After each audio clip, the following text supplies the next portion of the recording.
Hey, all your favorite wrestling shows rolled into one.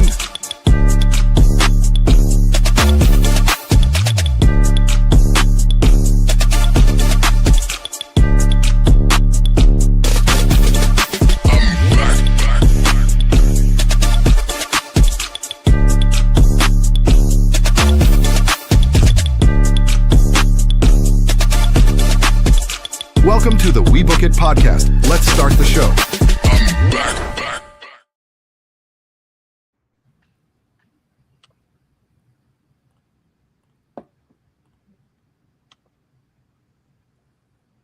Virgil, you're muted. I took care of it. I unmuted him, but now he's muted again. Who keeps stop? Tell little Virgil to stop. Right, no, it's Claude over here doing the. Unmute yourself because obviously somebody else is trying to unmute you at the same time I am. Well, welcome to the We Book It podcast. Unfortunately, our co-host, Virgil's microphone is down, but we got the best damn team going forth today. We got Miss AC Slayer coming through. How you doing? We're doing good. Hopefully, the smoke leaves the Chicagoland area and I can breathe again. But otherwise, we're ready to talk some wrestling. Yeah, we had bad quality air control over here today as well, but we get it done and we here locked in. Big Daddy C, what it do? What's happening, folks? What's happening? Spent most of the day napping. So yeah, I'm alert now. About to start drinking my Busch Light. There you go. Yeah. No, Ice Mountain or what is it? No, the Natty Light. It's the Natty. Natty, right? No, I only drink Natty when I have to budget. So Natty that's that Mad Dog 2020 special right there. All right, we got the original host with his youngin. We got Virgil, and who you got with you, Virgil? Everybody, please welcome to the podcast for the first time, Virgil Jr., aka Ruben. Hi, Rubes. Let's say hi to everybody. Okay, you get a deep breath from Ruben. Ruben trying to go. Well said. Over there doing his well thing. He said, said, well said. He over I there need, like I need to hear takes. He's over there like Mr. Anderson, while he's trying to get the mic. And you got me, Mr. Teddy Lemon Pepper Step Along coming through, holding it down for Virgil until he decides to take over. But and last but not least, we have Coach, the new champion. I'm not doing all that. The new Booker champion. The guy with no kids still. What's up, Coach? Thank you for that introduction, Teddy. I guess I'll acknowledge you today. Their part.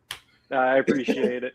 No, it's hot and sweaty down here in St. Louis, and I feel like I have to take about 3 different showers in a day because of this humidity, and I'm tired of it. But I am happy that I am now a 4-time Book It champion, but the title's going back on the line in 2 weeks at SummerSlam. And I'm going to be there live to watch it, and I can't wait. I'm Virgil, what's the script? Because I don't have none of the notes. I only got to this point. You do have all the notes, sir, but you did a great job. Thank you so much for standing in for me and hosting as the pod started. Yeah, Ruben, stop. All right, good people. Listen, first and foremost, we are on the road to SummerSlam. We are in the final week. We have the go-home shows this coming week for Raw and for SmackDown. Make sure that you guys keep it locked here. Teddy Long and we got another week. Now he wants to talk. We got another week. No, we don't. Oh, wait. We do got another week. Yeah, right. It's my birthday. Oh, right. Just in time to save us. Hello, wife. Mrs. Virgil. You gonna say something in the microphone? Mrs. Virgil, say something to everybody. Just say hello. Not you. What's up, team? All right. Well, now let's get down to business. All right, we got 2 weeks, y'all, until SummerSlam, and I, for one, am super excited for what is to come. I think this is going to be an amazing SummerSlam. This card is starting up and marching up to be one of the best. There was actually the SummerSlam kickoff show today And it was a part of Fanatics. They did it there in NYC, where multiple announcements were made, multiple spots were taken, lines were crossed. There was a new match made, and I just got to tell you guys, I think we foresaw this coming, but Nick Aldis is returning to the ring. If anybody knows Nick Magnus. Aldis from his time as Magnus in NWA, his time as Nick Aldis in NWA as the NWA World's Champion, or his time as Magnus in TNA. I mean, with the British Invasion, let me tell you something. I am stoked to see what he's about to do in the ring. I think him and Gunther are going to put on a bang up match. They might have match of the night. Whatever night they on. Might steal the show. Guys, how do you guys feel about Nick Aldis' return to a wrestling ring? Somebody that was rumored to be retired. Well, if I remember, when he first became a general manager, somebody mentioned the whole part of him being retired, and he made a comment about, like, I'm always ready. So, like, I don't think he ever acknowledged the fact that he might have been retired, but I'm excited for this match because Magnus was a fucking dog in TNA. Like, technical wrestler, he got strength, and he looks bigger than what he was in TNA. Like, I could just imagine what his spine buster gonna be like if he catch Gunther with one of them. Like, Gunther done lost some weight when he came from being Walter, but there's gonna be a vicious match, and you got a what is Gunther's nationality? Is he Slovenian or what is it? I don't know. Austrian. You got an Austrian and an Englishman. They finna go in. That's like Wade Barrett versus Sheamus type vibe. Like, that's what I get. Yeah, absolutely. What's your thoughts, AC? I'm excited because I think it's going to be his first return to the ring in 3 years. And as Teddy said, great technical wrestler. He is looking, in shape, and I can't tell just based off the suit, but I think it's going to be a great return, and I think it's going to be probably one of the highlights of SummerSlam. Mm-hmm. Absolutely. Coachman, your thoughts? Yeah, it's exciting, especially since there's a new wave of wrestling fans that have no idea who Nick Aldis was before he became an authoritative figure. So just him getting this chance to show that new wave of what he is like, and plus, like AC already and Teddy already said, he is more built than he is now than he was when he first started wrestling. So I'm very excited. I think that was always the plan, was for him to at least get one more match in when he came to WWE. So I agree with what you said, Virgil. This could be the match of the night, depending on which night it goes. Don't put it on the same night as Oba and Brock, because that's about to get crazy. Oba Brock. Go ahead, Big Daddy C. What are your thoughts? Yeah, Gunther about to find out who Magnus really is. Like, he know Nick Aldis, but he don't know Magnus. Man. He about to find out. He about to find out. The former NWA champion, like for 1,000+ days to be exact. But yeah, they forget that. I can't wait to see that shit. Absolutely. All right, guys. Another spot that is being set up for SummerSlam is a 5-woman ladder match that will take place at SummerSlam 2026 to crown a new interim. Hear that title? Interim Women's Champion, WWE Women's Champion. Never before done in WWE before. This has never been done where they've crowned an interim champion. This is something that you've seen. And dag, boy, look at him. He grabbed a whole damn case of Busch Light. Look at that thing. That's how upset he is. He's got feelings. How upset he is about this. Yeah, dog, brother. Come on, man. You have to grab the whole case. You muted if you yelling at me. Ain't shit. But no, man. Like I said, we will crown a brand new interim WWE Women's Champion. we already had Tiffany Stratton and Jade Cargill advance to the ladder match. So you have 3 more competitors that will advance to that triple threat ladder match. Guys, something being done brand new in WWE that's never been done before. Interim champion. What are your thoughts on this? Go ahead, AC. This is some backyard wrestling. You know what? Bullshit. Bullshit. I'll say it. It's like I don't know what kind of power Liv has behind the scenes or what's going on, because I haven't been a huge fan of her booking since she has regained the title. But I'm not thrilled. Not thrilled. But I'm gonna leave the big thoughts to Big Daddy C, because I know he's got some. Go ahead, Teddy. Y'all think he the one?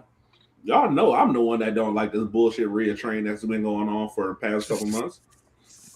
Y'all know the fact that she been sucking on whoever shit she been on, because how the fuck do you have an interim title? Naomi ain't getting no interim title reign. Like, she ain't give up the title for going for like, she's gonna be going for like 2 years. Then I don't give a fuck. When have we ever had an interim champion? When have we had an interim champion? We haven't. This is some okay, this is some bullshit. Okay, wait. Guess what? And if we're gonna have an interim champion, why the fuck not have JC Jane beat fucking Tiffany Stratton then? If we're gonna have a fucking interim champion, you talk about somebody that can hold the title. JC Jane could have held the fuck out of that title as a dark horse in that match, because nobody knows that much about her unless you watch NXT. She could have easily came in, become interim champion, then had a whole feud with Rhea if she wanted to. And then you can make a whole thing, but it's the interim title shit, because you're basically telling that person you're basically a paper champion until you have a belt for belt match, like a Cena versus Punk match with the title. That's what it's going to turn out to be. But we don't need an interim champion. Just let somebody be the champion and have Rhea be on redemption and have her come back and win the Royal Rumble and then win the title again. No, please, no. I am. Rhea win Money in the Bank. No, please, no. I am so over Rhea Ripley and a championship in general. Like she, I wish she is starting to get Damian Priest levels with me. Of I'm kind of over her and championship titles. Like it just don't fit. It don't make sense. And Damian Priest. Yeah. I mean, yes. Truth be told, Damian Priest's world heavyweight title reign was some bullshit. It really was. I mean, it was great. It made for great TV, and it fit the story at WrestleMania because of who he cost and who he beat. But at the same time, I'm just like, dude, oh my god! But now he's the American baddie.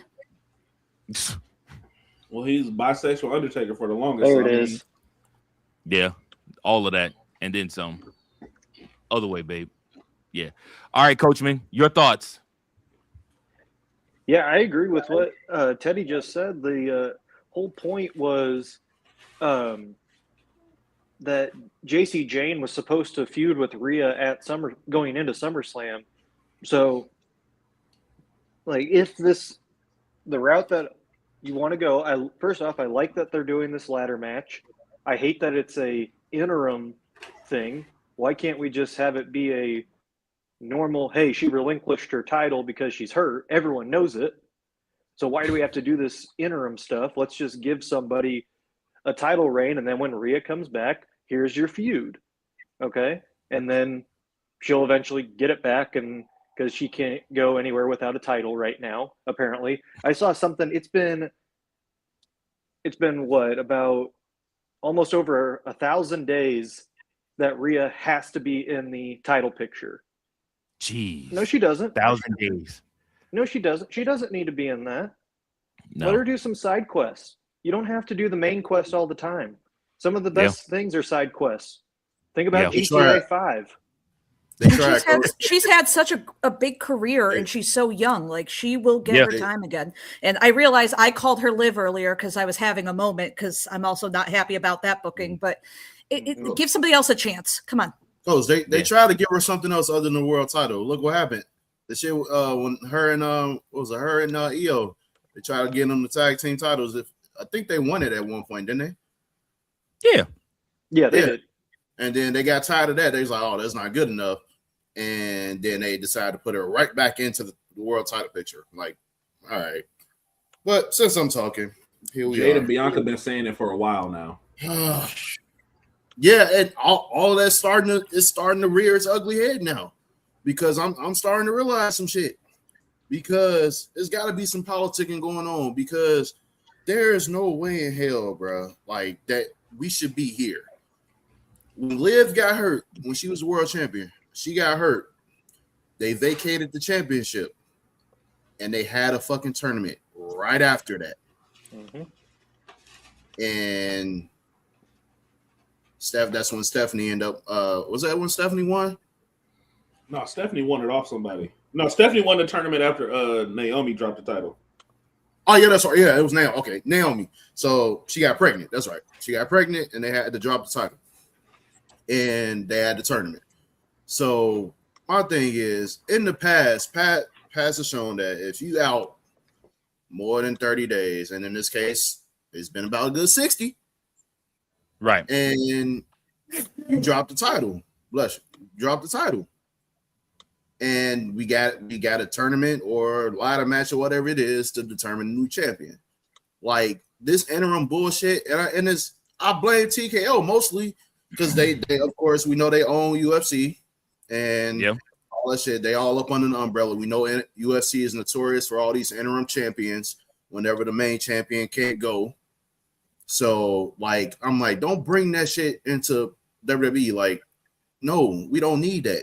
The closest thing we've had to this was when I don't even know if you can count him as an interim champion, is when Punk left with the title, and then they had a tournament to decide the new champion. John Cena wins. Rey Mysterio wins, and then he loses it like immediately to John Cena, only for CM Punk to come back the same night, and then we got two WWE champions, and then here comes SummerSlam, and they have a fight to determine the like undisputed WWE champion.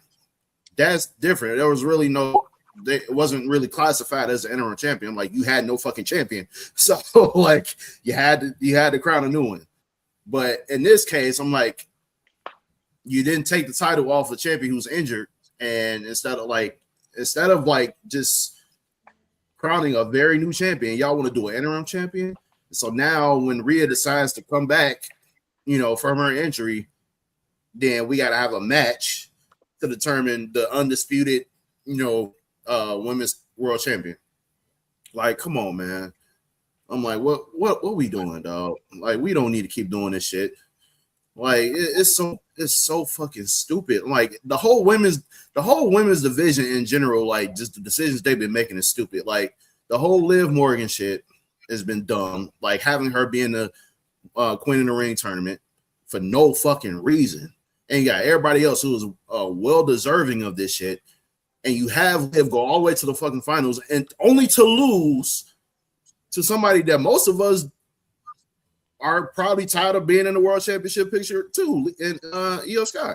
Like we tired of her ass too. But we had to pick the lesser two equals and pick her to beat Liv, and now hopefully I will hope to God that they have her beat Liv, because I'm tired at this point. I love Liv Morgan, but I'm tired of her as world champion too. I'm tired of her in the world title picture as well. Get her to do some other shit, man. I'm like, what turned me off about all this shit is they had both Roxanne and Raquel lose in the tournament. Like, and they kept teasing shit going on with them that they might turn on Liv. Like that, oh my God. It like Triple H, TKO, everybody involved. Rhea Ripley too, because she pulling politics and shit, pulling the big woman card, the mommy card. Like that shit pissing me off, dog. I'm like, you ain't the GOAT. Like, I can see if Charlotte did this. Because she got more cachet to me than Rhea does. Rhea's just more popular and well liked than Charlotte right now. But come on, man. I'm like, this shit is dumb as fuck, bro. Like, you wait. Because my prediction is that Charlotte Flair is going to win the WWE Women's Championship at SummerSlam. She's going to win that ladder match. And when she wins that ladder match, we're going to get her and Rhea again? Negative. Her partner, Miss Bliss, is going to turn on her at SummerSlam. That's going to be the shocking moment. She's going to turn on her at SummerSlam.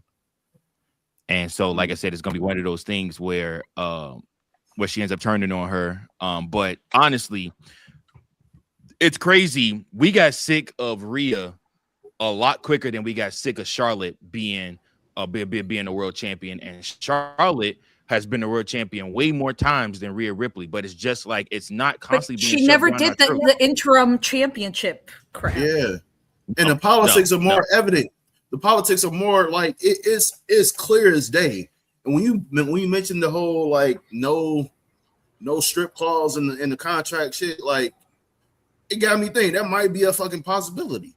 Like maybe, man, listen, like Charlotte been getting all. Charlotte can go injured and come back and will claw her way through the division just to get a world. Charlotte hasn't been in a world title picture in over a year and a half, and we've enjoyed it. Like she's been more interesting. Hey Rhea, you see what the GOAT does? You know, the one that got more title reigns than niggas in WWE. She knows how to play the side part and does it fucking well. Like we were wondering how the best friends was going to work out.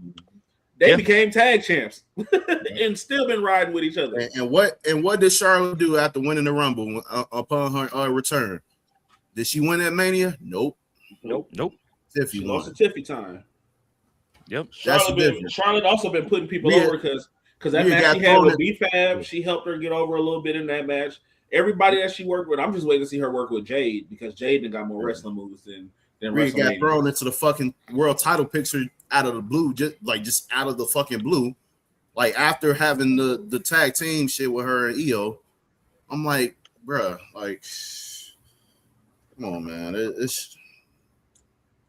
I've been off Rhea since, like in terms of the storyline shit since Elimination Chamber. Like I've been done, bro. Like I can't vibe with this shit no more, man. Like that's Fritos can cheer for all he wants to. Like that's him. I'm like, but I'm like, I'm not even gonna wear my Rhea Ripley shirt for a hot minute because like I'm tired of this bullshit, man. I'm like, nope. Go and do something else. I'm like, cause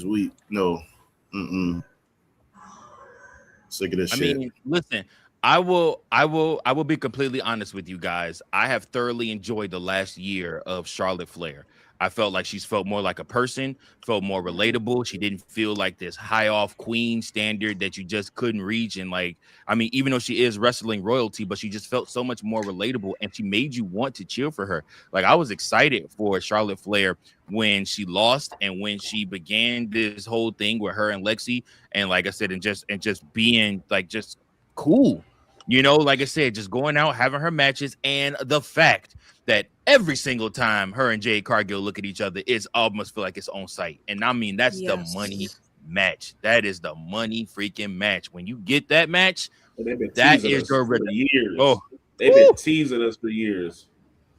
Well, I hope and pray they don't give it to us at Mania. Truth be told, don't waste none of our women talent on Mania because they don't like them anyways. So I don't want to watch them in bodysuits. Sorry, man, that shit be pissing me off. What she said, yes. Bodysuits. That's funny. If I wanted to watch the Power Rangers, I would watch it on Netflix. Yeah. Go Power Rangers. There is huge speculation that the match between Lyra Valkyria and Bayley could have very well been her very last match in WWE. That she is AEW bound. Obviously, Saturday night's main event happened. It is where Coachman took back the Book It World Championship for a fourth time. And it is where Lyra Valkyria beat the holy hell out of Bayley. Now, this very well could be her just putting the new character over. But also, ain't nobody heard nothing about a contract extension. And we know TKO is kind of out with the old, in with the new. And they want the younger talent to start shining. They want their roster to get younger. And credit to Pam, but she's thick as all hell. But she ain't no spring chicken. No. They could have left her. I mean, she could have transitioned to AAA. She has done some stuff in AAA. You are absolutely right about that. But they move the same pace over there, and they all old as fuck. Right. I mean, What do you guys' thoughts if that was Bayley's last moment, last thing? And I don't think it'll be forever. Even if she does end up in TNA, even if she does end up in AEW, I do think Bayley is one of those ones that will come back to WWE. She'll come back before Mercedes Moné. Yeah. Absolutely. What do you guys' thoughts on Bayley potentially this being our last time seeing Bayley? Go ahead, Coach. Well, I was just looking up here her contract status. So it looks like it is up in October. That is when her contract is done. So same as Sheamus. Yep. Yeah. So what I think is going to happen, I think we're going to get a trilogy out of this rivalry with Lyra.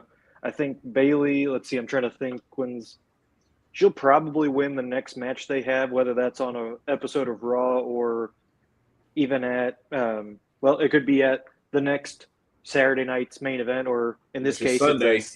Yeah, exactly, the Sunday night main event, and then finished it off with her, if this is the route they're going to go, whatever the October pay-per-view is, or PLE.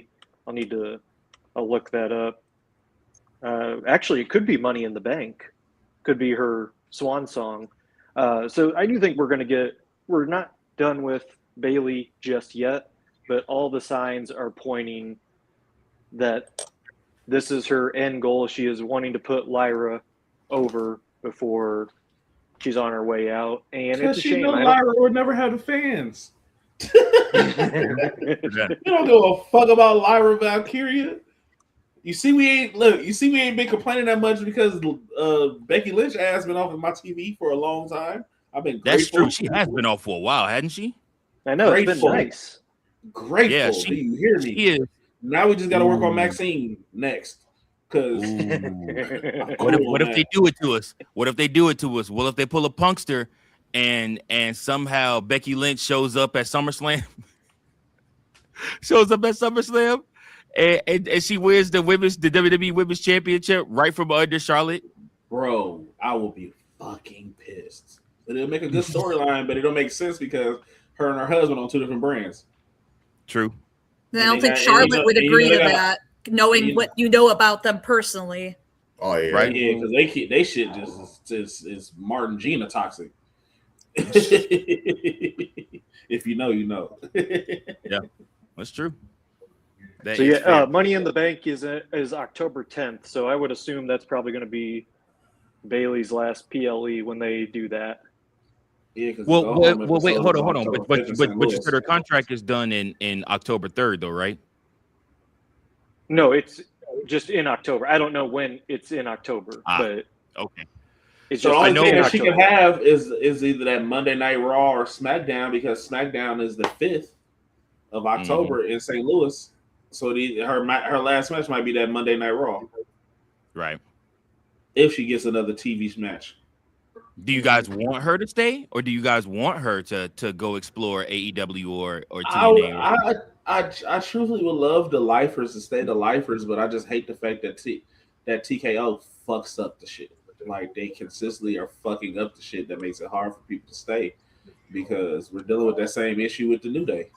Like, they were for Lifers and they should have been stayed, and now they're not because of restructuring the contracts. I think she would fit in really well at AEW. No, and that she will, because their women's division could use her. Like, her personality would be perfect for their women's division. But at the same time, I hope she wouldn't get sunk down to fucking Ring of Honor or fucking Collision on a fucking Saturday where nobody's watching it. Tony Khan, he ain't stupid, dog. Tommaso Ciampa running the fuck rampant on motherfucking Collision right now. Yeah. That's the only time you see game. Collision. He is feuding with Jericho, though. Think about he is feuding with Jericho. He feuded with him, but how often do you see the feuds air on AEW Dynamite? Yeah, that's true. Collision and Reels is all you get. You definitely, she definitely gonna be the face of Collision. She gonna be on there fighting. What's Black Shorty that didn't surpass Roman Reigns as the ROH world champion? Athena. Yep. I don't know why they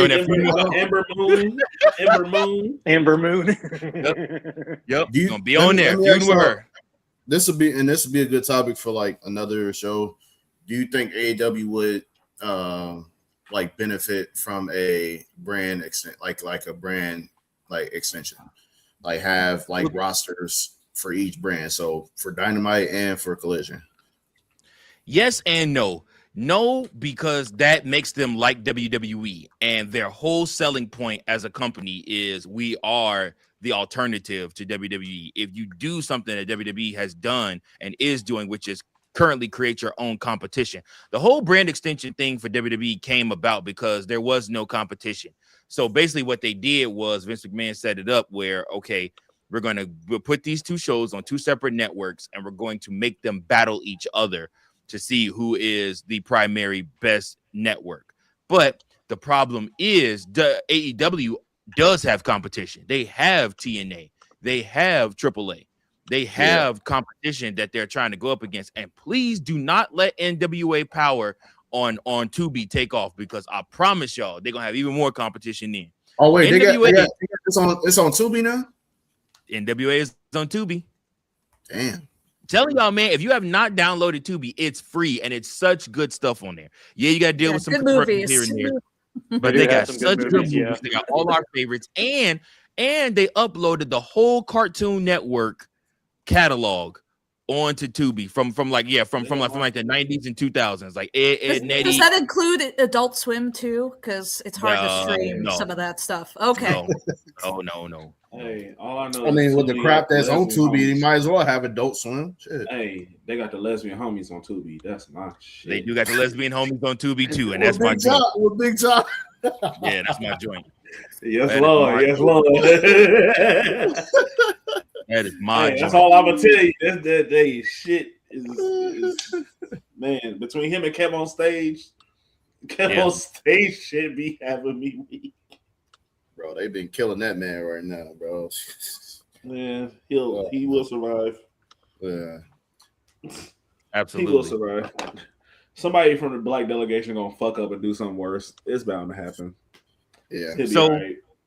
So basically where I'm at with this, and here we'll get to the comments over here. We got Ribshot came in and said TKO pushing out premium talent could be a great thing for the fans. AEW with Woods, Kofi, Sheamus, and Bayley could be a game changer if they handle them well. It's about time they started competing again. I mean, yeah, okay. Here's my only problem. WWE ain't losing top guys. Well, that'd be number one. Number two. You can't trust Tony Khan to book these people right. If you couldn't book CM Punk, they can't do promos, and Fuego coming back.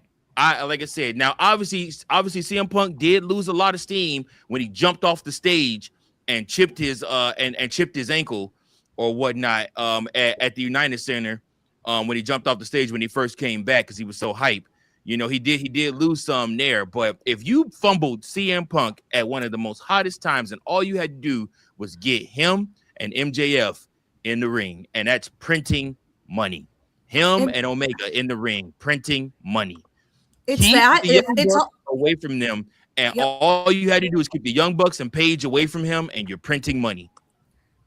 Well, look what they could have done with even somebody like Danhausen, like how huge he's become in WWE and become a cultural phenomenon. It's like that, like, how do you fumble that? So I don't trust Tony either.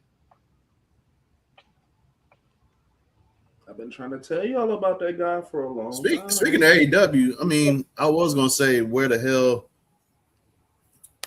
Britt Baker is at, but obviously she's been, tending to Rebel. Prayers up for Rebel with her ALS battle, but I miss Britt Baker, to be honest with you. Like Rebel, Rebel Heart. She was one of AEW stars. She been wrestling for a minute, but yeah, she had been diagnosed with ALS, and so a lot of the wrestlers around, like from different promotions, been supporting her doing the ALS bucket challenge, and so and she's close friends with Britt Baker and Gail Kim and all of them. So Britt need to be seen and tending to Adam Cole, baby, because we also it's been over a year since Adam Cole announced that he wasn't sure if he was ever going to be able to wrestle again from his last. That man. She actually nominated him in the challenge, so I guess they're on good terms. So yeah, she actually got divorced. Yeah. I think even when their breakup happened.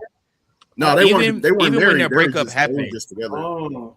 They weren't legally married. I think they were just in a relationship. Yeah, I'm in love. Yeah. Let's see what these DMs talking about real quick. You funny. But yeah, man, like I said, Bailey could be very well on her way out. Appreciate her and her swan song. Because I do think Bailey is, out of everybody, Bailey is vastly underappreciated in WWE. I think a lot of people have a lot of things to say about her, and I do think some of the stuff that she did is boring. I think that the Hugger Bailey is still the top Bailey character version of her. I did like when she lost her mind, and then I do like when she brought in damage control to fight Bianca. Basically, is what they brought damage control in for. But again, it just end up.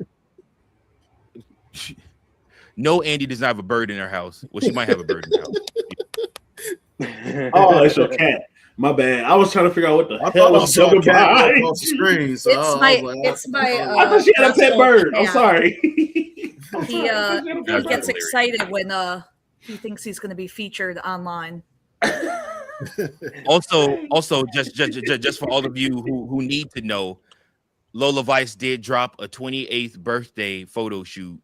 Yes, Lord. Yes, for your viewing pleasure. We did see. So make sure that you go and you haven't check seen that it yet, out. Brother Claude? No, yeah, man. I've been in hibernation, my guy. You know, so I'm sorry I dropped your gun, but good God, bro, you need to. Don't worry. Yeah.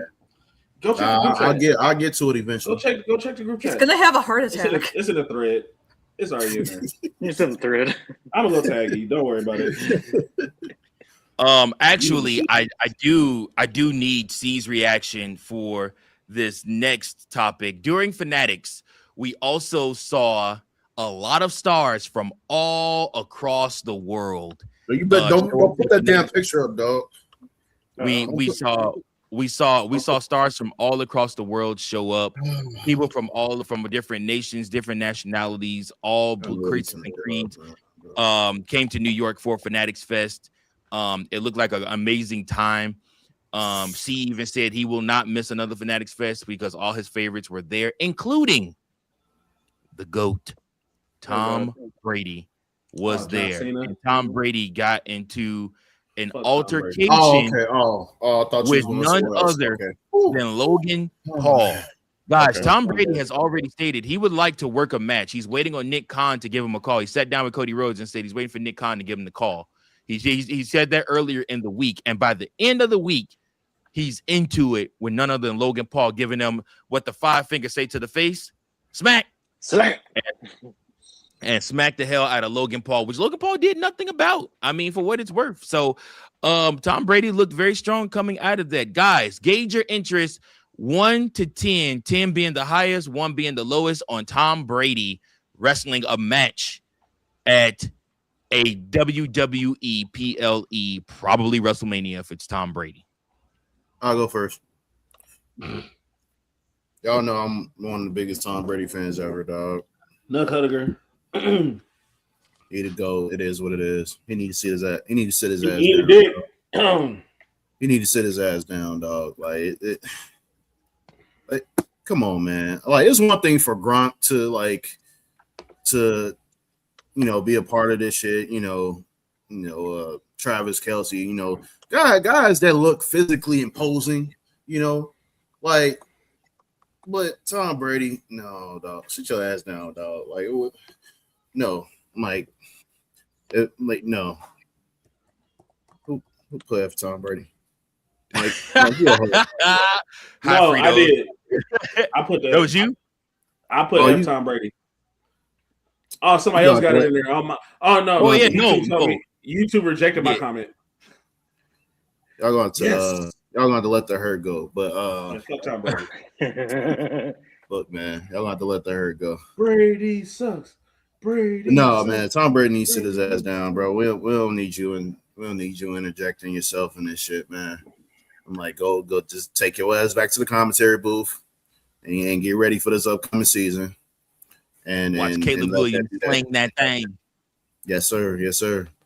Pause, by the way. But man, because that was crazy. I was, oh man, I sat there and heard that. I said, look back with a lot of pause comments, but I'm like, I didn't catch you on that one. But no, yeah, man, I'm at a 1, dog. Like, ain't nobody trying to see this shit, man. I'm like, especially for me, like, after he tried to shit on the business, I'm like, Brady, come on now, dog. Like, I'm like, you've been a beneficiary of these new NFL rules where you can't touch a quarterback. I'm like, you gotta chill out. You gotta chill out. So, but no, Mike, I thought you was about to go somewhere else with the fanatic shit, because I thought he was about to pull up that damn picture of Moose and Roman meeting up at the gym. Hey, Roman's short as hell. Not really. He's like, what, 6'4"? No. Jalen Brunson is not 6'4". Oh, yeah. That's true. Jalen Brunson 6'2". Jalen Brunson 6'2". And him and Roman Reigns. It's just to most of us. The same damn height, bro.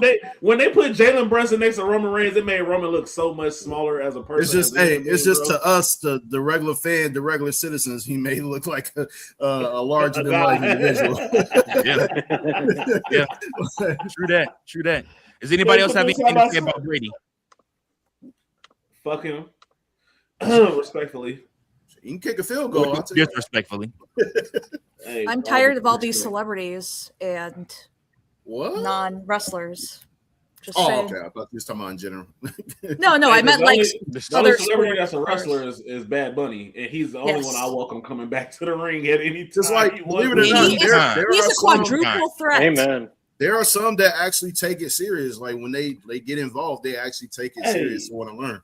So like, I got respect for those. You know, and that entrance was top. Yeah, he might be training to get in too. Who? Lil Boat might be training to wrestle a match with Trick as a tag team match. Mm-hmm. Coachman, you've been quiet. Give us your thoughts. Brady, and any thoughts on Lil Boat too? Well, with Brady, I think if he just comes in for a segment or something, like, that's fine. You can do that. You can set up something for that. It happens all the time with celebrities and former athletes. If we're getting an actual match with it, please don't, because he's gonna, the slightest bump he's gonna take, he's gonna ask for a roughing the passer penalty because of that, and it's just not going to be entertaining. Yeah, he's going to change all the rules and everything, so it's just not going to be fun to watch. He getting paid too much money to be out here doing some bullshit wrestling, bro. NFL season about to ramp up soon. Like, he ain't finna, no. Hey, CBS, Fox gonna pull that fucking contract. Boy, he better chill his ass out. Better chill his ass out, though. Yeah, you can't be standing there in the booth with a cast on or on crutches. Hell yeah, they gonna go with that. Oh, dog. Mm-mm. What happened, Tom? I ran my mouth. Got my ass Talk shit, get hit. Around and found out. Right. Talk shit, get hit. I want to see him in a C-spine collar. I want to take you guys back. We have 2 more segments left, and one of them is I want to take you guys back to a time in history. I want to take you guys back to an era that was probably one of the most fun in WWE, especially at a time where WWE was really, really struggling. We were in the midst of the John Cena time of WWE. But 15 years ago, 2 days ago, 15 years ago, John Cena versus CM Punk, the match at Money in the Bank 2011 took place. This match all spurned from CM Punk in storyline telling WWE that he refuses to sign a new contract with them He is going to win the WWE Championship, and then he is going to leave, essentially. Basically, kind of regurgitating the same storyline John Cena had when he was retiring, but his was retirement. Punk was just leaving. Anyways, Punk would go on in that match in 2011 to actually win the WWE Championship. Now, albeit Vince McMahon came out and tried every way possible to stop CM Punk from winning that WWE Championship. He went so much as to send Laurinaitis to go and have them ring the bell, which to John Cena clotheslined the fuck out of John Laurinaitis, and he took that bump crazy. And then after that, he then tried to send Alberto Del Rio after the match to cash in his Money in the Bank contract that he had won earlier in the night. However, CM Punk would fend him off and then escape through the ring and the crowd or whatnot, blowing a kiss over the barricade to Vince McMahon and leaving with the WWE Championship. This all happened in the same place where Claude saw his first WWE wrestling pay-per-view, PLE outside of WrestleMania, which was the Rosemont Horizon Center is what we'll call it, or the Allstate Arena in Chicago, Illinois. And that's a moment that you guys should all go back and look at, because that whole summer of Punk, me and AC were talking about it earlier this week. I went back and I watched it on YouTube. They have uploaded the whole summer of Punk, and you can go back and watch all that, all the interviews, all of the stuff that happened, him and Triple H getting into it, the return of Kevin Nash, who cost CM Punk the WWE Championship at Night of Champions against after he had beaten John Cena. And then after that, him fighting Triple H because he kept making comments about Triple H's wife.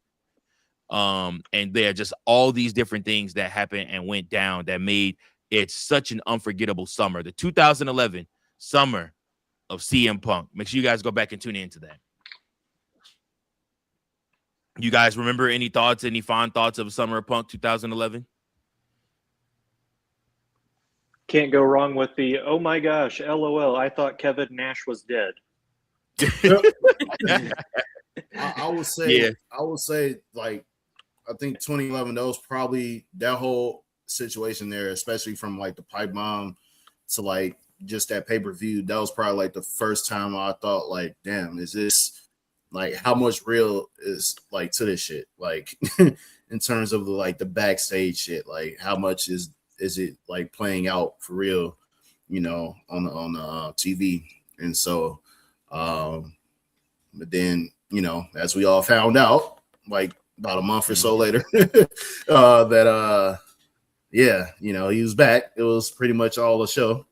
And you know, we got the Summer of Punk. So it was some good storylines. You know, it was a little rough period. You know, that was the PG era.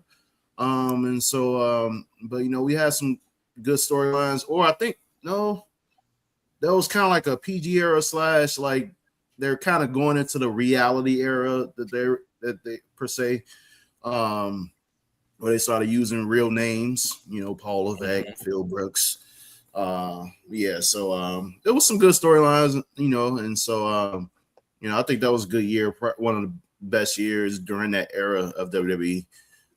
So yeah, those are my memories. I agree completely, and for me, it's very nostalgic because I had kind of gotten out of wrestling during the PG era. So as a younger person, seeing Punk go wild and seeing the second Summer of Punk, I did think, oh, is this actually real? Is there real heat here? And I really enjoyed watching it with my family and my cousins. And you can never make me hate Mr. Phil Brooks. So, Tis facts. Any thoughts on the Summer of Punk, Coach? No, it was just a great time when that happened. And like you guys had already said, just the blurring of reality of, shoot, is this actually real, or is this just part of the script? I think that's what drew people in more, because it was something you hadn't heard of before in the business. So the only time you ever heard of it was, oh, this was actually like real backstage heat, or real life Right. beef happening in front of us. So you believed that it was real, especially with everything that was going on at that time. So it was a good time, the summer of Punk, and I think they built it up for him to be a major superstar. It just didn't work out as long as they thought it would, but getting a part 2, why not? Yeah, absolutely. Teddy, you have any thoughts? No, not for real. It was a good time though. Okay. All right, y'all. So our last topic, main event of the episode. Jim Ross said in his podcast that he believes that WWE does not have a single white hot star right now in the company when addressing the low ticket sales for SummerSlam 2026. As you guys know, SummerSlam tickets have reached as low as $25 now in an attempt to get the event sold out. And so, like I said, he is trying his damnedest. Triple H and TKO, really TKO, are trying their damnedest to sell this event. But like I said, obviously his hosting and podcast partner Conrad Thompson mentioned different names like CM Punk, different names like Cody Rhodes, different names like Roman Reigns. And Ross had one thing to say about that. Is like, you don't have a definitive heel. If you guys think about it, for the past 4 to 5 SummerSlams, you have had a definitive heel. Right now, typically everybody's either a tweener or a good guy, but you don't have that one heel that you absolutely hate, that can draw the heat, that can make somebody like a Cody Rhodes or make somebody even like a CM Punk, somebody watchable. You fumbled that because you had Gunther after John Cena, and then you also had Braun Breaker. And neither one of those guys really have the heat that they should have going into this. But it's because TKO books the main event scene. So you got your main event players in there, but nobody has done anything dastardly to make you hate them. And they're teasing Cody. Obviously, like I said, we kind of saw Cody kind of go a little heelish at the Fanatics event. But what are you guys' thoughts on what Ross had to say as we close out the show? Go ahead, AC. I think he makes a very good point. I think there are a lot of things wrong with the booking right now, especially with TKO, but you do need a good heel to bring out the best of a face. And we just don't have those guys that give you the heat that an Austin or even like a Razor Ramon brought. So I have to agree with it.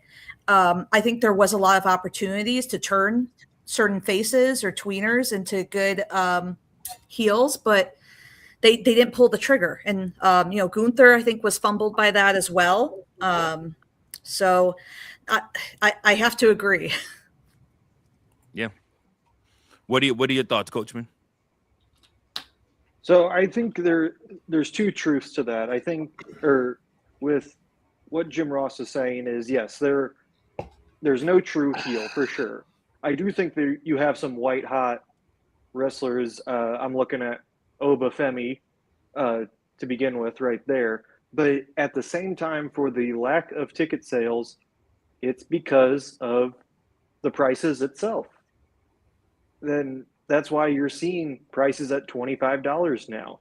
The prices for anything WWE right now, because of what TKO is setting the prices for, is not family oriented, or it's not for the fans. It's for the celebrities, the influencers, and they've lost track of what their true value is. I think every now and then it's okay to do that, like bring in some of these celebrities and influencers, but they're focusing so much on that right now. And I don't think it's anything to do with the talent itself, but it's more of the pricing. But that's just my thought. There you go. Big C? Y'all pretty much hit the nail on the head, man. It's, let's see, it was the same shit with Mania. Like, it was some low ticket sales, and, they try to do shit last minute to kind of, get people to, show up. And so Sometimes if you're not booking shit right, man, you know, people gonna be like, hey, I ain't gonna waste my money to come in here, you know, and you know, support the product if y'all ain't putting out no good shit, you know. So even though I think this is probably one of the most stacked cards at SummerSlam in recent memory, you know, I think, you know, it's just a matter of how they book the finishes. So but yeah, and that's all I gotta say on it. And what's your thoughts, Teddy? Ooh, my thoughts. So gracious for you to ask me. Well, first, one of the first things, honestly, this SummerSlam tickets weren't actually bad. Your typical the combo tickets were for both days averaging somewhere around like, I think after taxes and stuff like that, you're looking at anywhere between four to 900, depending on how close you got. I was actually shocked at the prices. I thought they were going to be good prices. I thought they were good prices. Had I known that they were going to drop the way they did, I would have waited. And still probably got somewhere closer in the same areas I wanted to. I feel like it's really just the lack of storytelling right now because you got so many people out that they rest their heads on so much, like with Bianca, Naomi. With them being out and then now with Rhea being out, it's like they act like they don't know how to book certain matches and stuff like that. And had these matches had time to marinate like they could have, the storylines would be a whole lot better as far as going into all the matches that we have. Like, yeah, we got Rollins, Roman, but that's only because of the situation with Oba. And that's because they were so anxious to throw it down our throats to have Oba Brock. It's like, truth be told, Oba didn't even have to be in the King of the Ring. If this was the angle you was going to do with Brock, you could have had somebody else in the King of the Ring and somebody actually win that actually, like, if that was the case, Seth Rollins should have won the King of the Ring game. If we were going to get this. Or Brian Breaker, you know, or they cost each other a match and then you got a number one contender match with them again, and that would have been the culmination of their trilogy or something like that.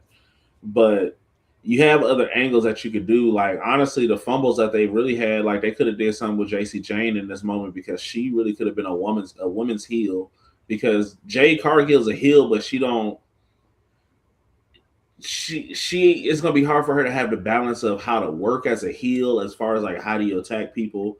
How do you interfere in matches? Who do you cost the match to? You know, those different variables that go in with your heel, especially with your mic skills.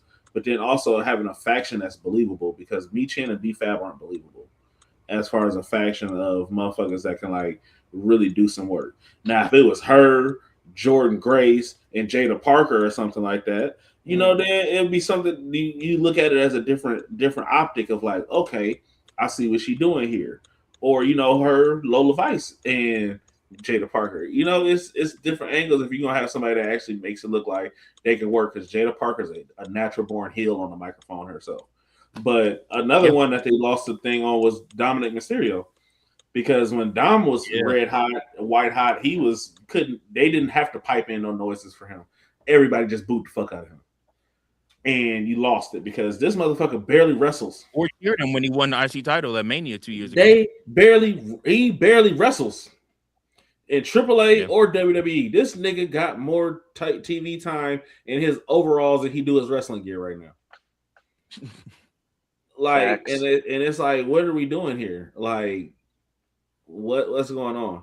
But as far as the bookings and everything else with this, like, you got white hot stars. It's just that the storylines aren't strong enough. Like the original Bloodline storyline, that was great because you had them cheating to win, you had them doing everything, but then they turned out. It's hard to have a true heel with the way the fans are these days, because all it takes is for you to do something the right way, and then here you go, you're a fan favorite now. Because LA Knight could have been a heel for a long time. Very true. Very true. Mm-hmm. I love LA. And truth be told, Ethan Page is probably one of your true dominant heels that you have. You just haven't let him shine for real, because between him and Rusev, those are two legit heels. Now that would be excellent to see. Yep. Yes. Those are your heels on Raw right now. Ethan Page, that dude, man. Hey, I'm telling you, he's gonna be. Truth be told, your heels on SmackDown could be the War Raiders right now with the tag team division. And you can have them run a fucking muck on everybody. Yeah, I don't know you don't like that, C. It's all right. It's cool. But when you think about the SmackDown roster, like, be for real, when you think about the SmackDown roster, who really is hated over there outside of Jade Cargill? You talking about just the women's or just in general? Whole roster? The whole roster. Shit. Exactly. Well, I mean, they got Corbin now, so maybe him. So he could be. Motherfuckers are happy just to see him back. Yeah. So who else? Like, if you dropped the ball having where Melo could have been a heel when he was the number 1 draft pick. You dropped that one. You dropped the Sami Zayn heel thing, was just terrible because the only way he was a good heel is if he had Kevin Owens around with him. You got options to have Johnny Gargano be a heel, but you got him planking every week getting paid. Planking every week, yeah, that's crazy. Like you had Solo Sikoa, but he's bloodline, and we see too many reels of him being goofy in the ring, so it's like we can't really hate him. Mm-hmm. Man, you had Shinsuke.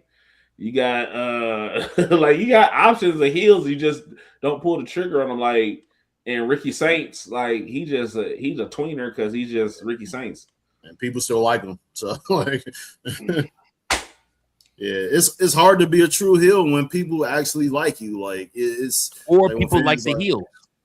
Yeah, we're in an era and generation where people like the heels. They like the bad guys. But you can like a bad guy and still let them be a heel. Like, come on. Yeah, but the bad getting cheered though. Let's be real. Getting booed. Let's be real. The real heels back in the day used to say the most vulgar things that would spark a lot of conversation. And the way the internet is set up now, WWE would be canceled. But like Mike said, I think it really is a generational thing because like if this is the 90s, early 2000s, like, you got fans that actually truly hate the true heels, like, you know, it goes over well. But like now, it's like everybody likes a certain wrestler, even if whether they're heel or face, it doesn't matter what they do. And so I think that's the issue that we're in now. Like, everybody has their favorites, and you know, so it sucks, but that's where we're at now.